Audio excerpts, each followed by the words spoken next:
All right. Well, I don't really do big intros anymore because I think they're kind of corny and whack. Yeah.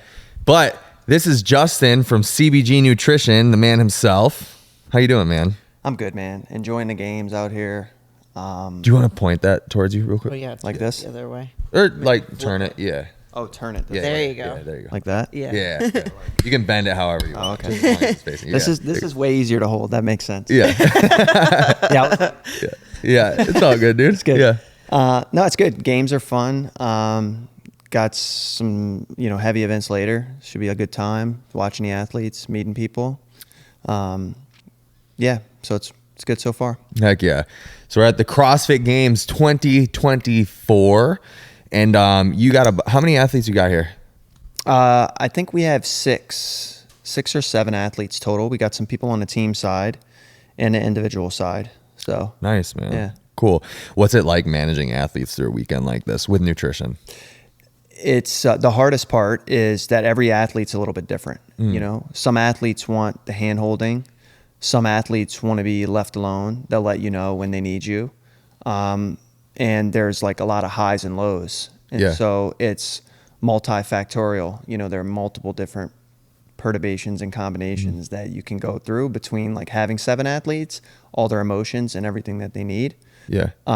So it's just like being ready and by your phone and what they need you to do. Like you're here for them. Sort of. Are you grabbing food for them and taking it to them at all? Yeah. So with the, on Wednesday, we actually did a whole grocery trip and got like just a crazy amount of groceries for Danielle Brannon. Yeah. Just brought it to her hotel room, like food, drink, hydration, Gatorade, like everything she would need for the weekend. Yeah. And so we're doing that for as many athletes as possible out here that we work with. Dang. Are you like preparing the food too? So the preparation of food is tough. Usually we use like meal prep companies that we trust and they have throughout the year. Yeah. Just so that they're eating kind of the same thing. It's very consistent. Sure. And then we'll rely on like just the tried and tested, like Chipotle and like Jersey Mike's and like some of these other places. Jersey Mike's for real. Yeah. Yeah, dude. Yeah. That's our spot at home. Yeah. Yeah. Well, cool. I was going to say, dude, you're a nutrition coach and chef. Yeah. Chef Boyard Justin, dude. So it's funny because at CBG we have a certified chef on No staff. way. Yeah, we have a certified chef. She does like cooking classes for a lot of our clients and stuff. No. Yeah. She does like on Zoom cooking classes and stuff. I'm like creating hockey pucks on the grill, dude. Like I'm not. Yeah. I'm like, dang, I just am not the best cook, but she's good. She's legit. Yeah. So You're eating for function, not for taste. yeah, eh? 100%. I'm just like, let's get this in, and that's it. So, okay, that's interesting that you have a chef on board. I want to talk about the business aspect of CBG. How did you get started? Because if you like, that's really cool that you've grown it to having a chef too. So how did you even get started with the whole venture? Yeah. So I think, for most people, they start CrossFit and they like immediately fall in love with it. It's like a little cult, Yeah. Oh my gosh, dude. I've noticed that so much this weekend. Yeah. Yeah. Yeah. The community is like, we inspire each other. We're there for each other. You see it more now this weekend than ever before. Yeah. And so when you get involved with it, like it's a great way to obviously do different movements and just have a good time working out in a group fitness atmosphere. And so I immediately latched on, like most people. Yeah. I was in graduate school at the time. I got my master's degree at Yale University. So I was there. I was getting my master's degree. Oh, you're smart. Yale? For real? So I went to graduate school for organic chemistry. Wow. Yeah, he's smart. Yeah. And that's why you kept calling me an idiot before. I'm joking. He did not do that. But yeah, so I was getting my master's degree there, and that's when I started CrossFit. And at least with nutrition coaching in general, and why it started is because I was having trouble with my nutrition, right? I was like, how do I fuel properly for the workouts that I'm doing? Why do I feel like I'm not getting any results despite doing 4 to 5 watts per week? Yep. And I don't look like I CrossFit. Like, what the hell's going on here? Okay. So I was like, all right, I need to focus on outside the gym stuff. Yeah. And so with CrossFit, like the way that I like to break it down is, you know, the strength stuff that we do is for like long-term functionality. Like when you're 80, you have more muscle, like you're in a much better place than people that don't, right? Yep. Cardio, which is most of our Metcons, is for cardiovascular health, right? Yeah. None of that stuff is for body composition changes. The body composition changes come from the nutrition side. So I was like, what do I need to do to like actually look like I CrossFit? And so I was everything. Imagine keto, paleo was huge at the time when I started CrossFit about 8 years ago. And then obviously like tracking macros, right? And so I did all of it and I was like, none of this is working for me. Yeah. Like, what am I going to do?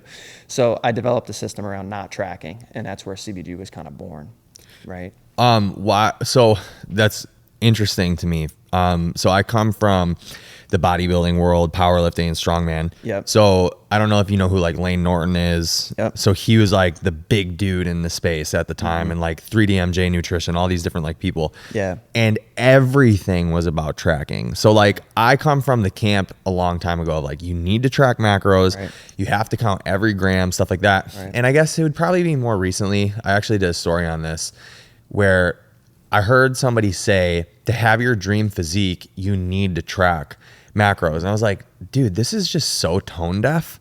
Yeah. It's not even funny because the majority of people aren't looking to be Phil Heath or Ronnie Coleman. Do you know who those are? 100%. Guys? Yep. Okay. Yep, I know. Yeah, they're looking to just like look healthy, function well, and be healthy.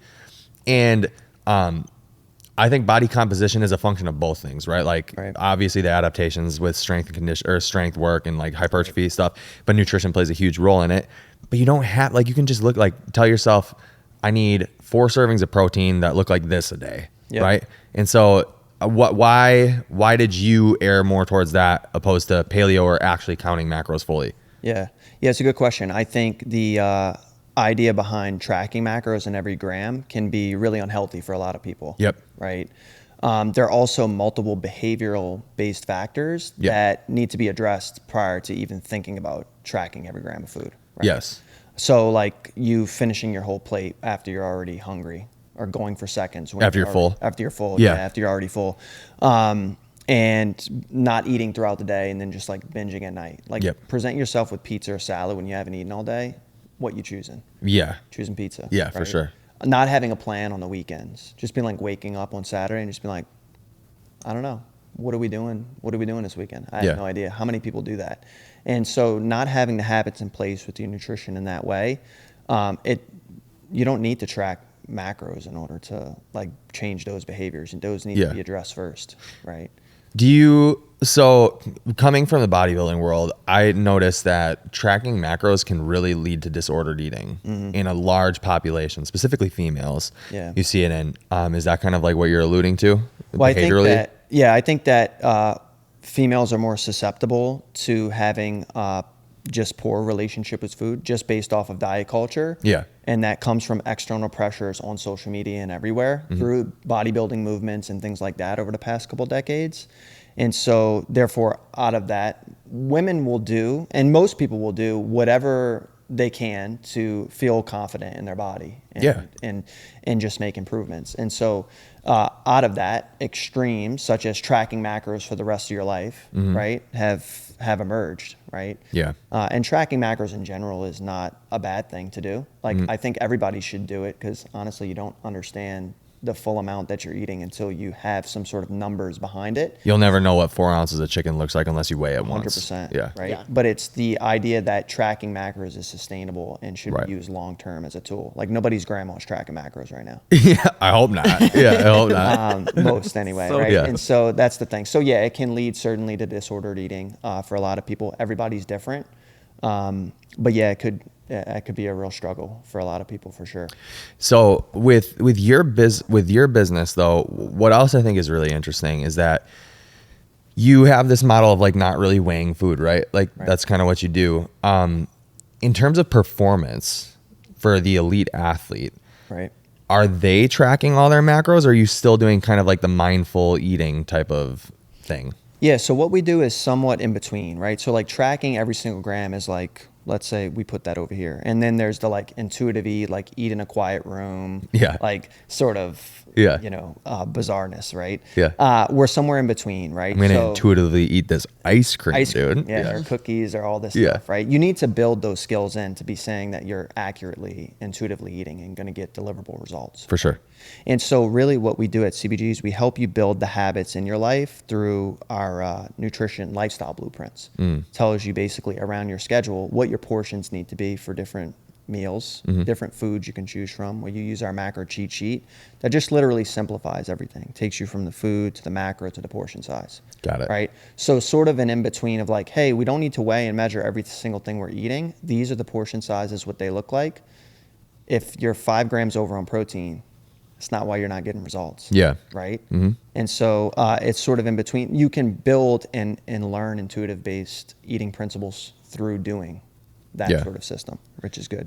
Cool. So revisiting before when you said that paleo and the flexible dieting approach, I think is what you were kind of talking about, right? Yeah. It wasn't producing the results.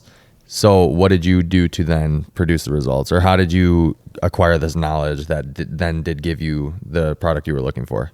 Yeah, so a big thing when I was tracking at first was I realized I wasn't building any habits. Like when you're tracking throughout the day, you have 3 numbers, right? Protein, carbs, and fat. You're randomly assorting them throughout the day till you hit a macro goal. And I realized I wasn't building any habits. Every single day was different. There was a different number of macros left. And that caused burnout. So I wasn't consistent doing it. Yeah. It's kind of like saying you're a vegan, but you eat meat on the weekend. It's not going to work. Yeah. Right. And so I was like, I need to develop something different. So I was like, all right, when am I going to eat throughout the day? When is my training session? How do I make sure that I get in food before, after, around when? Obviously I was in graduate school, in classes and in the lab, stuff like that. And then I built that system out and broke the macros down. Right. Once I broke the macros down throughout the day, I then just converted everything into portions. It was like, oh, this is easy. So I'm going to have 1 cup of oatmeal. I'm going to have 2 bananas. I'm going to have 5 eggs. And then that's it. Now I know that that's what my lineup of food is for breakfast every day. And if I want to interchange oatmeal with cereal, I know exactly how to do it. And that's what our macro cheat sheet shows you how to do. Right. So I just basically simplified everything instead of like, hey, here are 3 numbers. Assort them throughout the day. Imagine going to your CrossFit gym and they say, we're going to do 200 wall balls, we're going to do 150 double unders, and we're going to do 75 kettlebell swings. Come up with your own workout. Yeah. That's what macros is. Yeah, for Come sure. up with your own workout. And you went there every day. Not many people would be at that CrossFit gym. Yeah. Right. And so you need some sort of alignment of the habits based on the life that you live. And everybody's life is different. Some people start work at 8. Some people start work at 12. Some people work overnight. Some people work out Mondays through Friday. Some people take an off day on Thursday, Sunday. What do those different things look like? And how do we create something customized around it? Right? So that's what I built for myself first.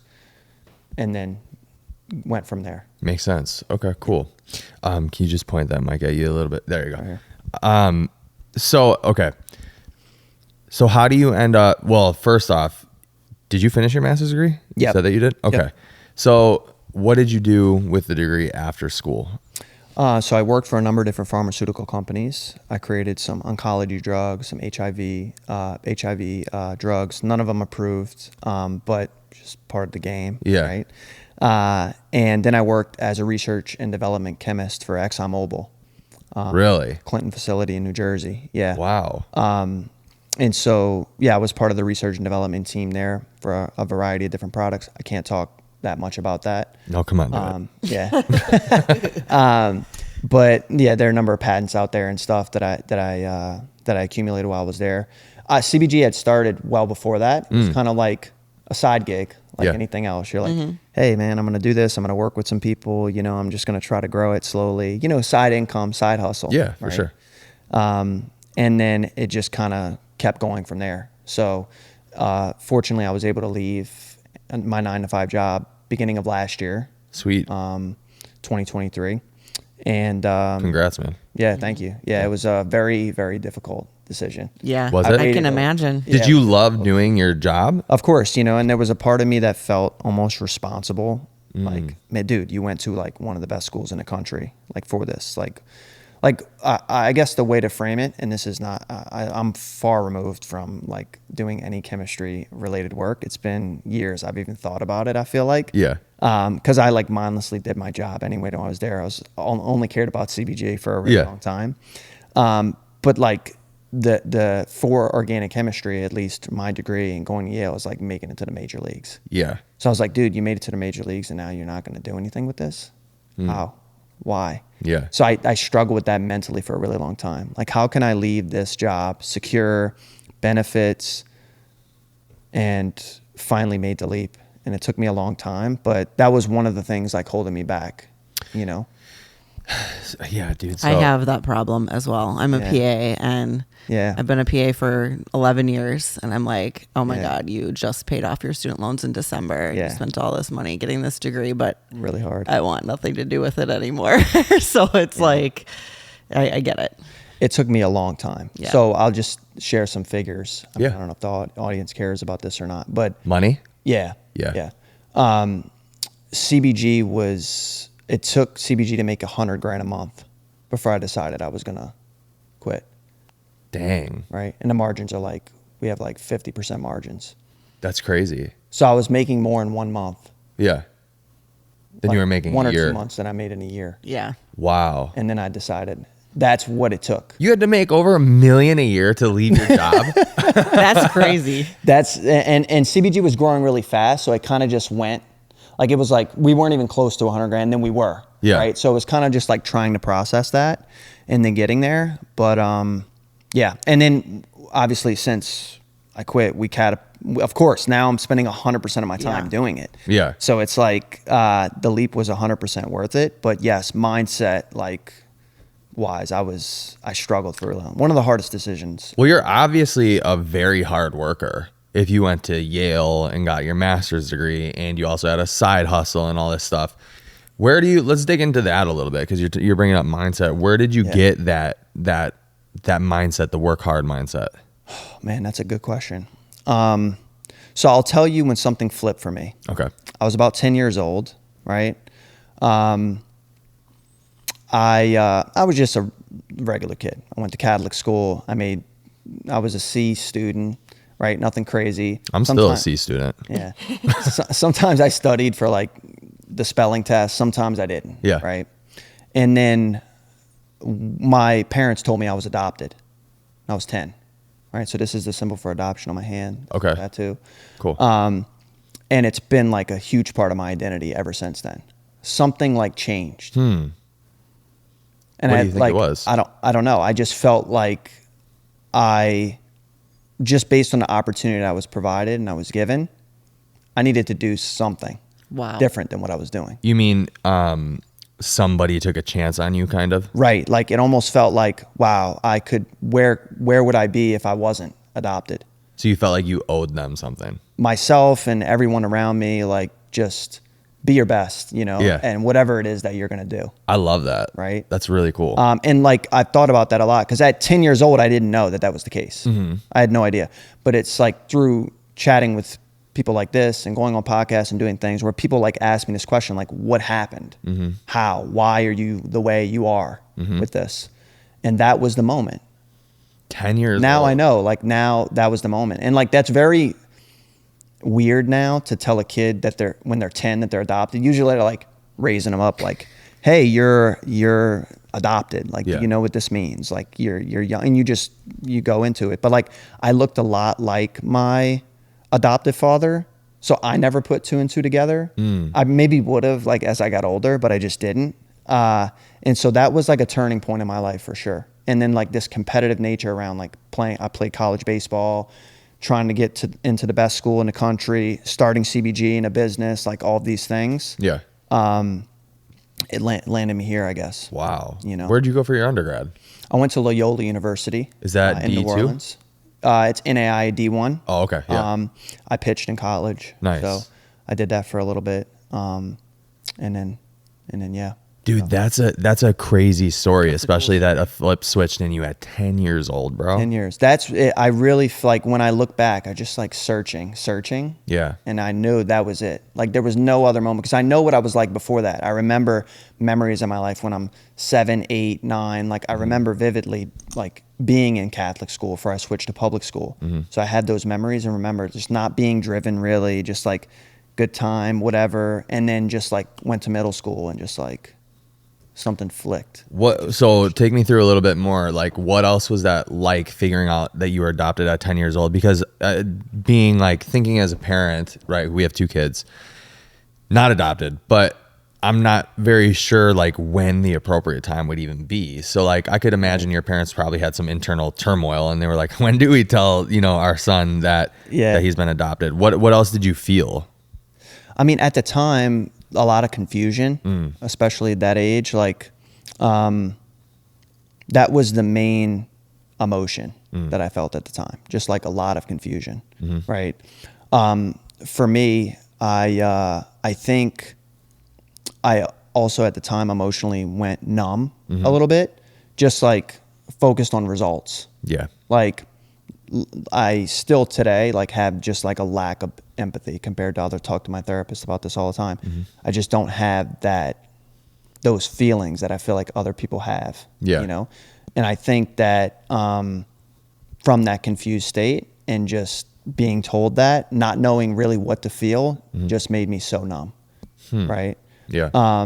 And so now like even through that time frame, it was just like head down, this is it. Yeah. Like, what are you going to make of what you have? Right. And so that's the feelings towards it and about it. Now I've met my adoptive family, right? I met my dad and my mother.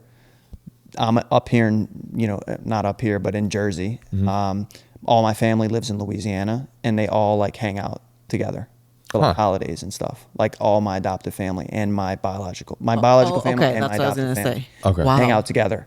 And wow, that's cool. It's crazy. Yeah. Like you like introduced them like you did, or how did that? Well, they probably had contact. You guys remember MySpace, yo? Yeah. Oh yeah. Tom was my best friend. Yeah. Tom's best friend, number one. Yeah. Like, thank you for creating this, So my biological mother sent me a message on MySpace. No way. Yeah.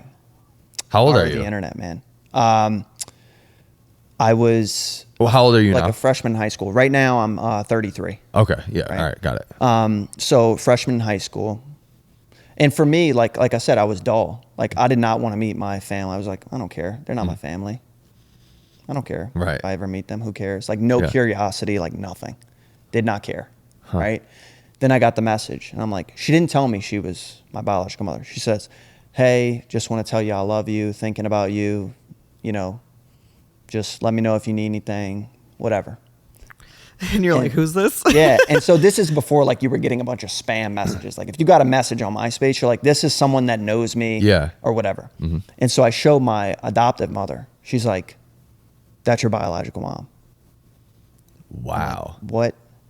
And so that was crazy. So then like we arranged like a meetup. Actually I met my biological father first.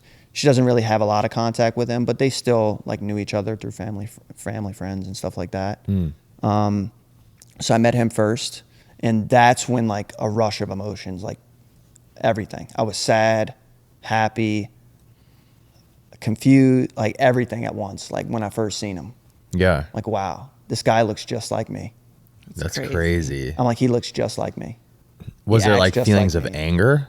Yeah, everything, every emotion, angry, confused, sad, happy, excited, just everything. Yeah. Wow. It was wild. That is wild. It was a wild experience. I remember it like it was yesterday. What'd you guys talk about? What happened in this meetup?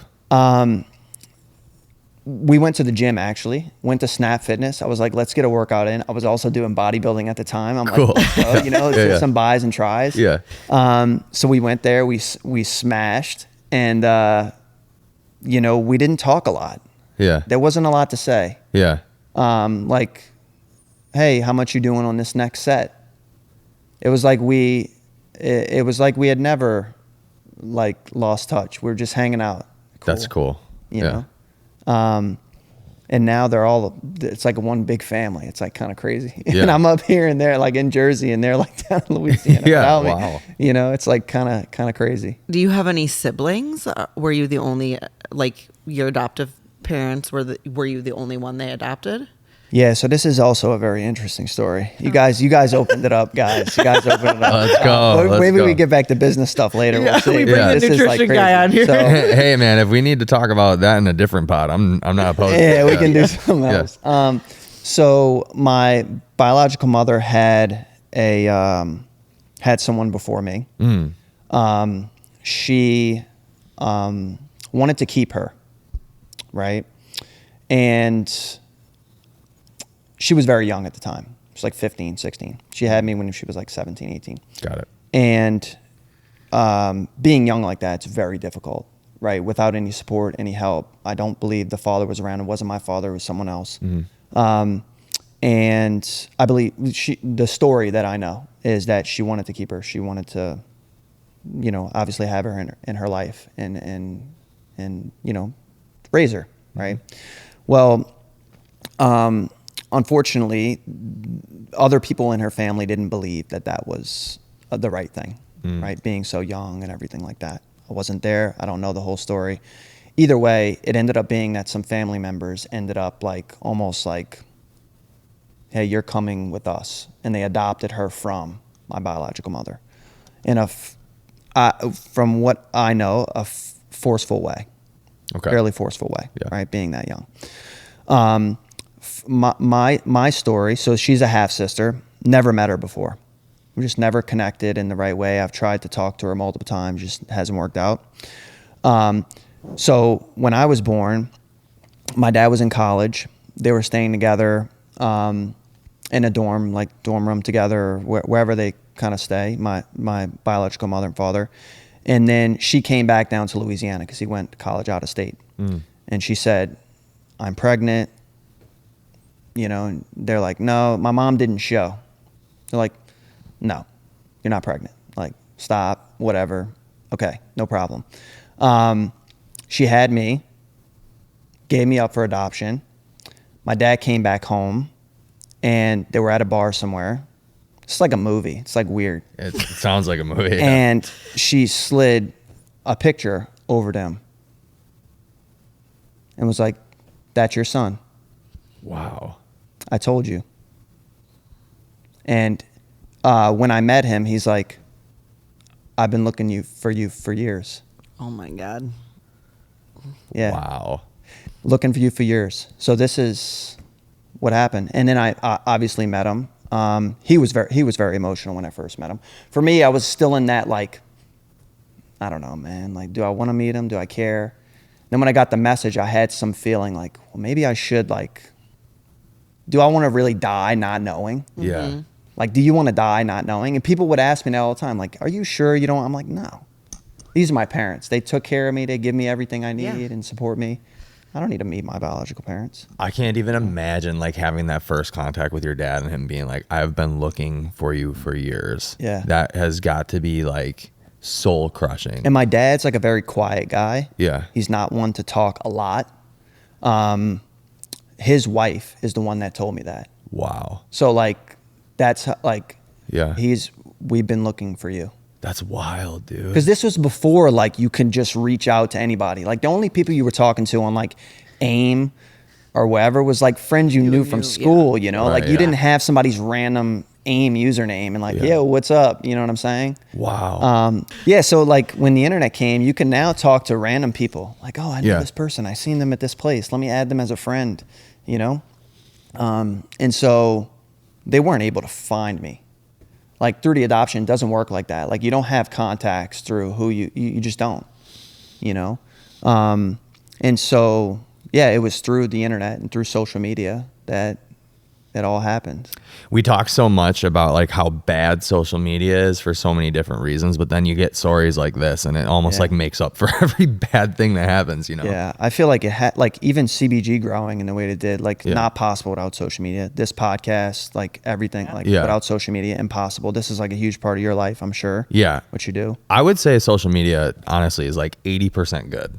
Yeah. And then it's just people who use it irresponsibly, or like the parents that don't parent their kids, 100%. Man, there's so many places that we could take this, because I have a lot of questions too, but I really want to focus on CBG. I got the last thing I want to ask you about this. How does this form your relationship with wanting or not wanting to have children? Oh man, that's a good question. So for me personally, I never felt like I needed to have kids. Some people grow up, they're like, this is like a big purpose in my life to feel fulfilled. I want someone that's my own, right? I've always wanted to adopt. That's still going to be something that me and my wife continue to explore. She would be an absolute great mother. I telling you guys in a car earlier, she works at the hospital. She's a physical therapist. She takes care of people all day. And so it's just about obviously, with CBG and the limited time we have, where do we want to put our focuses and efforts? Right. But that's very much something that I would love to do, and she would also love to do. And so that's the relationship, I would say, between my story and obviously, us wanting to have kids. Hell yeah. I started a nonprofit organization in 2020 called Foster Fit. Cool. We provide foster youth and teens with CrossFit gym memberships. And so that's been my way. We have almost 20 kids in a program around the US, mostly Texas, California, where we pay for their CrossFit gym membership. Oh, that's sweet, dude. That they're in foster care. It's a lot of teens. Just because they've grown up enough, they want to have some responsibility to take care of their health and do and just see improvement. Like we all see in CrossFit. Yeah. And so that's one way that I still feel attached, I guess, in some way to my story and being able to help. So that's really, really cool, dude. Good on you guys. Yeah, because there are a lot of kids that need that for sure, especially as part of their healing process or their therapy. Right. Yeah. Sweet, bro. Wow. You got a crazy story, man. Yeah. That's cool. Let's focus on this $1 million business of yours. Yeah. $1 million a couple years ago. Huh? $1 million a couple years ago. And now it's grown. Of course, yeah. Hell yeah, dude. Yeah. Let's you started it as a side hustle. Yep. So how did that start? Because I feel like we've all done this online coaching thing. Right. Mine is definitely not at $1 million. It's 999,999. Yeah. So I'm right there. I'm just kidding. But yeah, so how did you acquire your first client? How did it go through this metamorphosis of you working with games level CrossFit athletes? Right. I work with people for free, dude. I think so many people just don't do that enough. Let's get into it. Yeah. Let's do that. Let's talk about that. Yeah. Yeah. What's the value in that? I mean, it's just learning from them and how to create a product that's tried and tested. And how did you realize that was something that you need to do? So many of these kids nowadays get their first PT certification, or they acquire knowledge from YouTube or Wikipedia or whatever, and they suddenly think that they can charge $300 a month as a coach. Yeah. And I say the same thing all the time. Dude, you have to create a booklet of people. Right. You have to create a resume. It's the same as any other job. And I told her this. When I first started doing my fitness business, I was maybe making $1,000 a month for about a year, dude. Yeah. So why is that so important? Yeah, I think that for the long-term sustainability aspect of your business, you need to have something tried and tested that provides deliverable results. If you don't have that, then you can charge whatever you want today. It doesn't mean that people are going to continue to sign up for what you're doing and the services that you offer, right?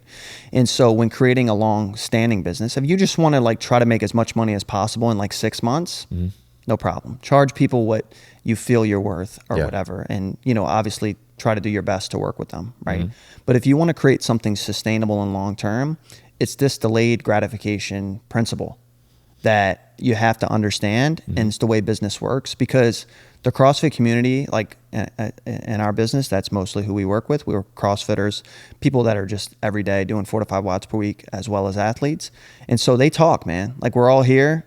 You don't want to be that person that charged $400 a month and then didn't get anybody the results that they wanted, right? So putting the systems in place to make sure you understand, almost beta test yourself and your capabilities to be able to work with people. Make sure you like it. Yeah. Some people don't even like it. They're coaching, sure. They're I don't even like this, right? Yeah. You're not going to stick around. you know, and you owe it to yourself to like find happiness somewhere else if it's not something you enjoy, because you're going to bring more to the world, like doing whatever that other thing is anyway. Yeah. Right. Makes sense. So that's why I work with people for free for a really long time. Cool. Family members, you know, people at the gym that just knew me. They're like, oh man. I'm like, yeah, I'll work with you for free. Let's do it. You know? Yeah. So how do you then break into working with like games athletes? Yeah. So I think for us, our trajectory has been really quick the last like 3 years. I think 10 years ago, I was like, hey, tracking macros is not sustainable. I'm saying the same things I'm saying now, right? People were like, dude, they laughed at me. Yeah. Right? Yeah. Not as many people are laughing now. They're like, yeah, it's really not. I really don't want to do this every day for the rest of my life. Well, dude, even the big mouths of macro tracking like say that it should only be for a season or a period of time. So even like the bodybuilding community is like, yeah, track macros when you're on prep, obviously, because you have to get to extreme leanness, you know. But when you get into off season, learn how to kind of do the intuitive eating, whatever that means, you know, and mindfully do it. Right. Because you can't do it long term, like you're saying. Yeah. I agree with that. Yeah, me and Lane Norton have gone back and forth on comments multiple times. You have? Oh, yeah. On his posts, he says he tracks his kids' macros. I'm like, no. He's like, I've tracked them before. He's like, I've tracked them before. I don't think he like tracks them all the time. Okay. I'm like, I'm just not with you, man, on this. He's a really smart guy. Yeah. He got his PhD in biochemistry. Yep. I know what that world looks like. Very, very smart. You guys come from a similar background. Similar backgrounds. Yeah. Yeah. Looked up to Lane. He's older than me, right? So I've looked up to Lane a lot of my life. But, you know, if the principles around what you're preaching around tracking macros is something that I don't agree with, I have to push back. I have to push back on it. So we've gotten multiple things, and I'm like, you know, let's bet in 10 years nobody's tracking anymore. Want to bet on that? And you know, sometimes I get some claps back. Sometimes I get silence. It just depends, you know, how he's feeling. You know, Lane. You know how it goes. But so yeah, we've gone back and forth a number of different times. You know, I said, you know, where are the peer-reviewed meta-analyses on the fact that tracking macros is sustainable long-term, and what's the adherence data look like? Right? Because people aren't inherently like lazy and don't want to reach their goals and just quit tracking. They want to. Yep. The system is not a long-term sustainable system for most people to track everything all the time. Right. Yeah. That's interesting. That if you would request that from him, the data, because he's very much so about that's why everybody else. Yeah. And it's almost like, I don't want to say it's like Freudian slips with him, but it like kind of is, in the sense that like he will request it from you, but if you request it from him, he'll be like, I have so much anecdote. Why do you know what I mean? And it's like, you have to be consistent at all levels, philosophically and logically, right? For to sound, for the masses to like believe you. Right. And so he talks a lot about people being consistent and all this stuff, but a lot of his arguments aren't consistent either.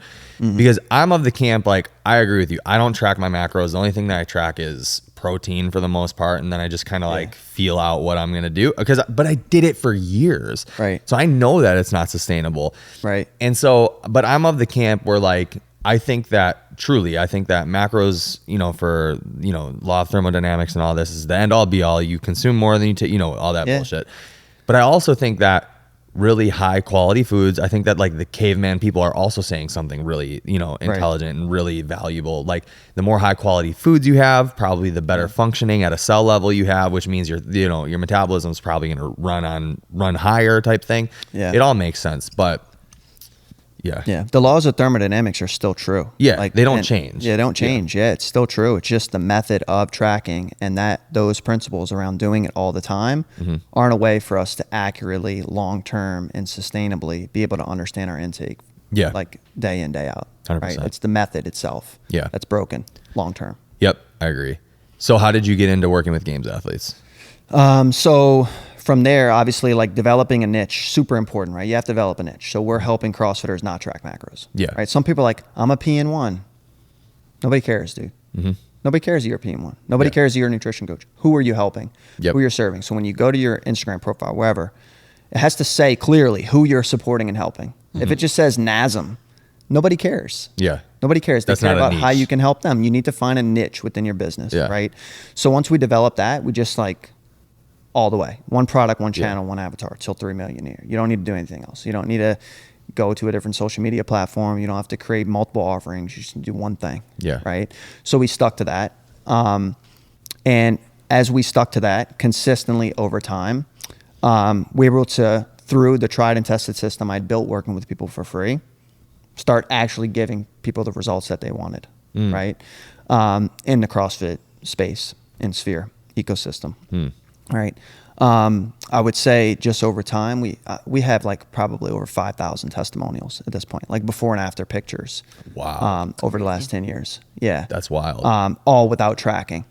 That's cool. Right. That's really cool. And so that's like definitely catapulted us in a way that's been super beneficial.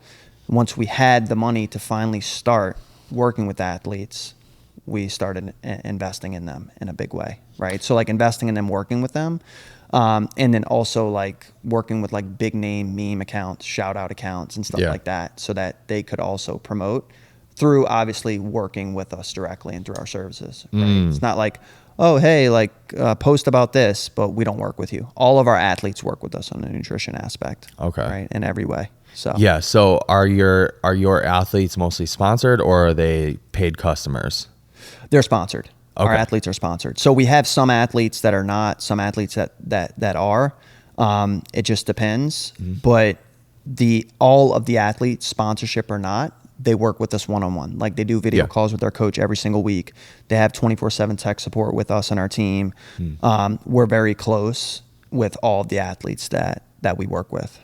Right? Okay. So, got it. Yeah. So do you find that the ROI on like having athletes that don't pay you is like worth the investment? 100%. What is it about that that's worth it? Well, the way that it works, right, is I could just pay these athletes and they make social media posts or whatever, right?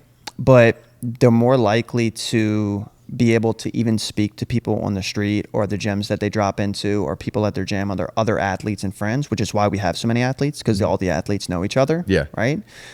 If you're providing a good experience to them and actually benefiting them, right, in terms of their performance. So the X amount of dollars I pay Danielle Brannon doesn't matter if, or is not nearly as important as her podium, like getting a podium spot at the CrossFit Games. There's no value on that. Yeah. Right? Yeah. And so being a part of that together with like obviously investing in the athletes to support in them, because the sport, unless you're on the podium, just doesn't, is what gives the ROI back to our team to be able to support and help more people. Right. Right. Because people see that you're associated with that athlete and then they come to you. And the athletes are willing to literally put their reputation on the line, making posts, as well as talking to people in person about the experience that they've had with me or one of my other performance nutritionists that we have on our team. Right. Yeah.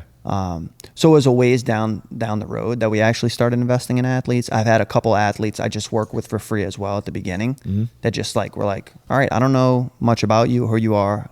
CBG is nothing of what it is today, but let's do it. Yeah. So it's the same concept working with the everyday 4 to 5 watt per week CrossFitter, as well as these athletes. I just worked with them for free at the beginning and built their trust. So yeah.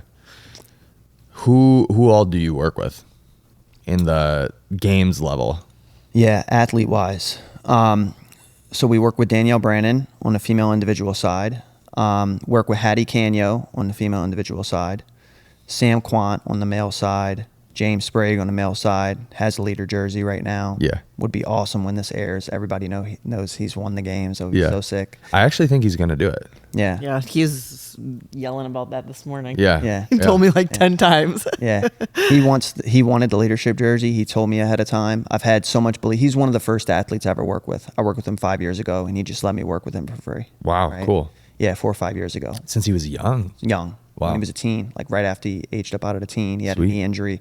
We helped recover that and just through nutrition and eating the right stuff. And Sweet. Look where he is, his second-time games athlete. Yeah.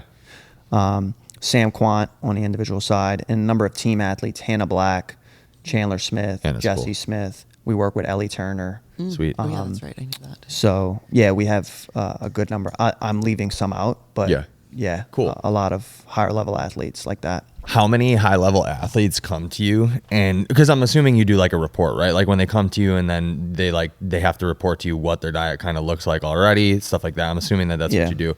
How many Is that what you do? Just Yeah. Okay.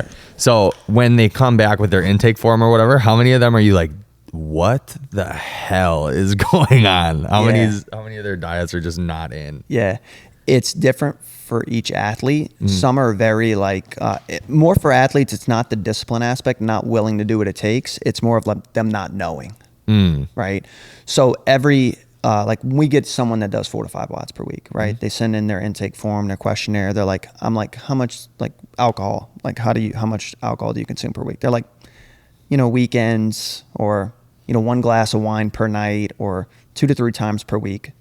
For most of the athletes, it just says none or never. It says never. Yeah. Like I remember getting Sam Quanson. He's like, never. Yeah. I'm like, never? You're like, cap. He's like, no, never. I'm like, okay. So they have like they understand, like from what they do understand, they're actually implementing it, right? They're not going out. They know it's not good for them, right? It's really just teaching them the principles around like being a competitive athlete, eating enough, and making sure they have the right ratios of what they're actually eating to be able to perform appropriately, right, for what their body can actually do. Okay. So you've never had anybody like who did Hiller just do the thing on? The rabbit farmer guy? Oh, Hatfield. We just like watched Hiller's video. Did you watch Hiller's video? I don't think so. Okay, so Hatfield is just like sitting there, just eating, snacking on Chick-fil-A and just like random shit all like, day. yeah, I'll probably eat Sour Patch Kids all weekend. Yeah, Sour Patch Kids, and then he'll like just fill in. You've never seen anything like crazy like that where you're like, dude, this needs to change. Yeah. Right? I think that we try to dial in definitely our athletes' quality in the off season, right? Build the habits around quality of food. During the games now, like all of my athletes are eating like not Chick-fil-A, but they're eating like quick fast. Right now it doesn't matter. Yeah, of course. Right. But like on the daily, like regular, like, we don't want to be eating like fast food all the time. Yeah. For sure. I'm not going to out any athletes. Yeah. I mean, all of them like love their Chick-fil-A Yeah. and like the In-N-Out burger and every now and It was then. a human experience, dude. Yeah. Of course, you know. But there's no athlete that comes out that's like, I'm just like eating fast food all the time, sort of thing. So Hatfield's the only one. It's Well, it's not many. At least in my Right. experience, not many. I know. It's just not. It's not that many. You know, they usually know what they know. Like I said, they usually do a good job of implementing. Yeah. So discipline for sure is not most athletes' problem because you see like they would not have gotten to the games if discipline were an issue. Right. It's just kind of piecing the puzzle together. Of course. Okay. Yeah. Is I know that you mentioned like quality of nutrition, but I'm just gonna like lean into the flexible dieting side of things, right? Yeah. Because even somebody like the Mike Israetels or, you know, the BioLanes and stuff, they'll just be like, it's not the quality of food, it's the macronutrients at the end of the day. And my opinion, I think that's bullshit. Yeah. I think that like you can get so far doing that, but like, again, mitochondrial health, cell health, all this stuff probably isn't maximized to the degree that it should be if you're not eating real wholesome foods. Right. Yeah. Weight is determined by macronutrients. Yeah. We know that, right? So like the number of calories you eat directly dictates your weight. Yep. Right. Now, weight let's take water out of it. Like, let's just put that to the side. Like your actual weight, like how much muscle you build or how much fat you lose or whether you stay the same. Yeah. Just tissue, metabolic tissue, right? Depends on the calories that you're eating. Your health is largely dependent upon two different things, right? One is the composition of the different 3 macronutrients that you're eating. So imagine eating broccoli, just like hit all of your calories. Your composition is going to look very different than if you ate like adequate amounts of protein, right? Yep. So just that difference right there. And then from there, you also have the food quality side, the composition side that also dictates in part body composition, right? But mostly like internal health, micronutrients and like those things that allow for you to be and have more longevity. Yeah. Right. And so they're in part correct with how they say it. I'd have to see the context of how Israetel or BioLane have said things. But for overall, like weight, yes, calories, doesn't matter. That's what it is. Yeah. Macronutrient distribution largely determines what you look like physically. And then obviously health is where the micronutrients and eating good quality foods the majority of the time has a large impact. Yeah. Cool. I guess last question on the athlete side for me would be, how much does the composition of food differ off season and then in season for most of your athletes? Yeah, that's a good question. So a couple off season stuff that we focus on, new supplement integration. So we're not taking a new supplement like right before it's open. Makes no sense. Doesn't make sense. Yeah. So we're doing that. Off season competitions allow for us to learn like how to fuel what this carb versus this carb helps us feel better or, good during competition, like the ins and outs of like making sure we have what we need so that when we go to the games, we're not like, what are we doing? What foods do we like? Where are we getting this stuff from? Like all these things, right? You're probably focusing on digestion and stuff too. Just like, digestion and food quality is also a big off season thing. You're getting ready for a long season, right? Like the injuries and all the things you accumulate, like you want to start getting that stuff moving in the right direction, right?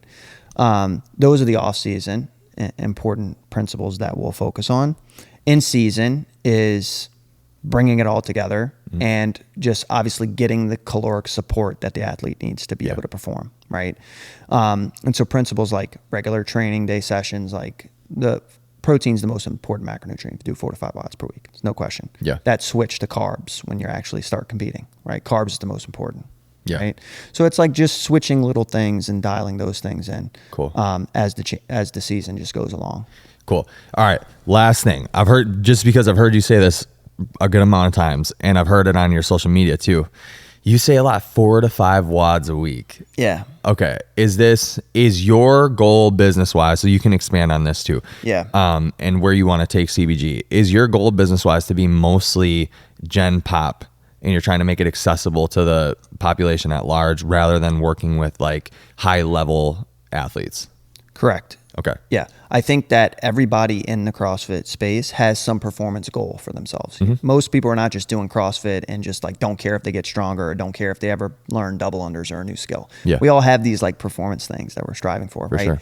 The high level performance athletes that we work with, I think I want those athletes to provide some of those Gen Pop people inspiration, right? But largely, we want to work with people that do 4 to 5 wads per week, right? So 2 things. Number one, the reason I say 4 to 5 wads per week is because I have the cease and desist from CrossFit. So that's number one, right? What is that about? You can't say the word CrossFit.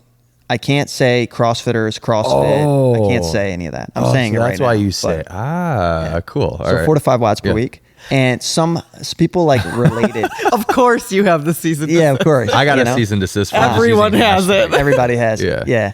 And so it's weird because saying 4 to 5 watts per week, people actually like latched onto that a lot more than being like, you good for you. Yeah, makes sense. They're like 4 to 5. Yeah, that's me. Yeah. Because that's what everybody does. Yeah. They don't do 2 to 3. They don't do 3 to 4.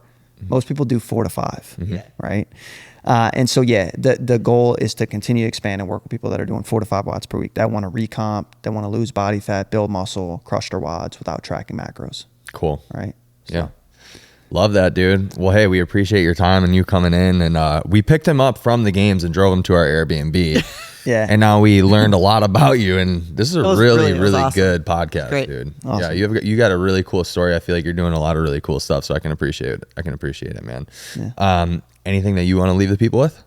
No, I mean, look, if you don't want to track anymore, there's a place for you. There's different methodologies out there. Sometimes tracking works for you, sometimes it doesn't.